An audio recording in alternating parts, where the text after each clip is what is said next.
My name is Sarah. I am 26 years old. I live in a small city with my husband Adam. We have been married for 3 years. At first, our life was very happy. Adam was kind and gentle. He always brought me flowers on Fridays. He liked to cook dinner for me. He called me the best part of my life. When he said that, I smiled and felt special. We met at a friend's birthday party. Adam was funny and confident. He told many jokes and everyone laughed. Later, he came and sat next to me. We talked for hours. That night he asked for my number. After that, we talked every day. He sent good morning messages and good night messages. He said he could not sleep without hearing my voice. After 1 year, he asked me to marry him. I was very happy. My parents liked him. His family liked me too. Our wedding day was beautiful. I wore a white dress. Adam looked at me with love in his eyes. He promised to protect me and stay with me forever. I believed him. The first year of marriage was wonderful. We traveled to the mountains. We watched movies at home. We cooked together and laughed. Sometimes we danced in the living room. I felt safe with him. I thought I had the perfect life. But after 2 years, things started to change. Adam became busy with work. He said he had many meetings. He came home late. Sometimes he did not answer my calls. When I asked him why, he said, "You worry too much." At night he stayed on his phone. He smiled at messages but did not show me the screen. When I asked, he said it was work. I wanted to believe him. I did not want to think bad things. One evening, I prepared his favorite dinner. I waited for him. The food became cold. He came home after midnight. He did not look at me. He went to sleep without eating. I sat alone at the table. I felt something heavy in my heart. I told myself, maybe he is tired. Maybe I am thinking too much. I loved him.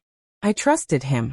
I still believed I was the best part of his life, but I did not know that soon everything would change. One morning, Adam forgot his phone at home. It was on the table. I was cleaning the room when the phone rang. I saw a name on the screen. It was Lena Redheart. My heart stopped. I did not know any Lena. I told myself not to check his phone. I wanted to trust him. But something inside me felt wrong. The phone rang again. This time a message appeared. "I miss you. Last night was perfect." My hands started to shake. I felt cold. I opened the message. I know it was wrong, but I needed the truth. There were many messages. They were not about work. They were about love. About meeting in secret. About kisses. About plans for the future. I could not breathe. My eyes filled with tears. My husband, my Adam, was cheating on me. When he came home that night, I looked at him differently. He smiled and asked, "Why are you quiet?" I wanted to scream. I wanted to cry. But I stayed calm. I asked him, "Who is Lena?" His face changed. He looked surprised. Then he became angry.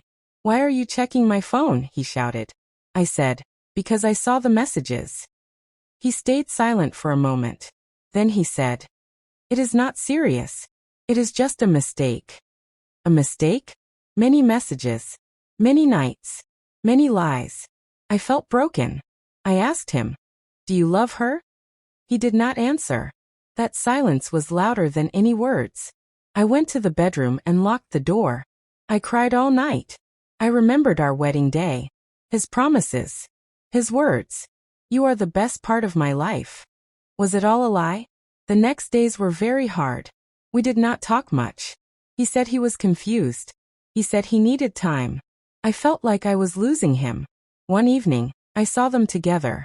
I was walking home when I saw Adam at a cafe. He was sitting with a woman. She was smiling at him. He was holding her hand. That moment destroyed my heart. I did not go inside. I did not shout. I just walked away. I understood something very painful. I was not the best part of his life anymore. That night, I packed a small bag. I did not take many things. Just my clothes and some photos. When Adam came home, I was waiting for him in the living room. He looked tired. When he saw the bag, he asked, "What is this?" I said quietly, "I am leaving." He looked shocked.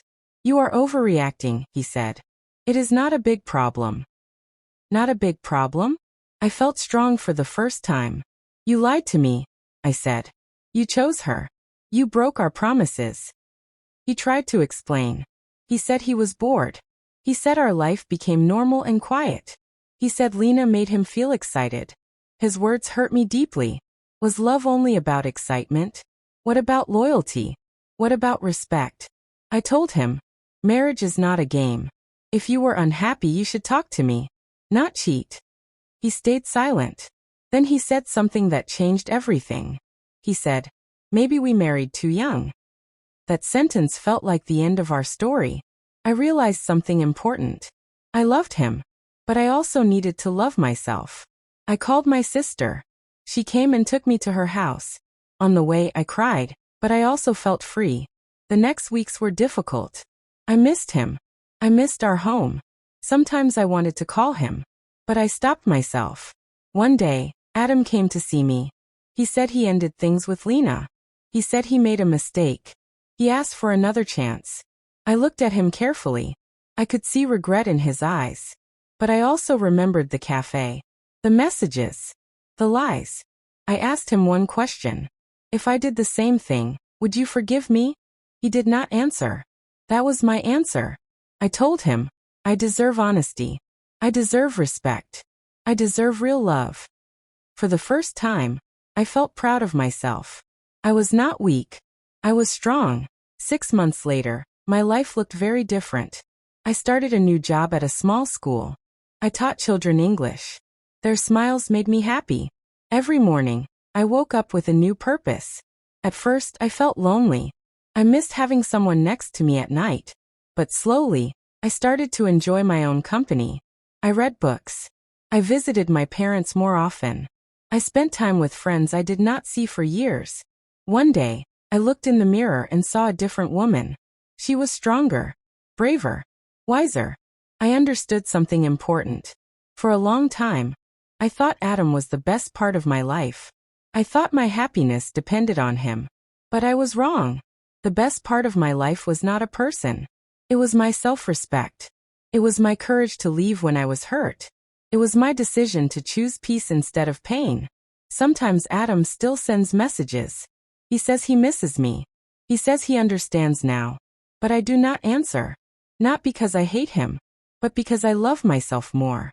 One afternoon, I was walking in the park. The sun was warm. Children were playing. I sat on a bench and closed my eyes. I felt calm. I felt light. I remembered the night I cried alone at the table. I remembered the pain in my heart. And I realized something beautiful. That pain helped me grow. It taught me that love without trust is empty. It taught me that promises are important. It taught me that I should never accept less than I deserve. Now, when someone asks me about my life, I smile. Yes, I had a broken marriage. Yes, I cried many nights. But that was not the end of my story. That was the beginning. Because the best part of my life started the day I chose myself. And this time, I will never forget that.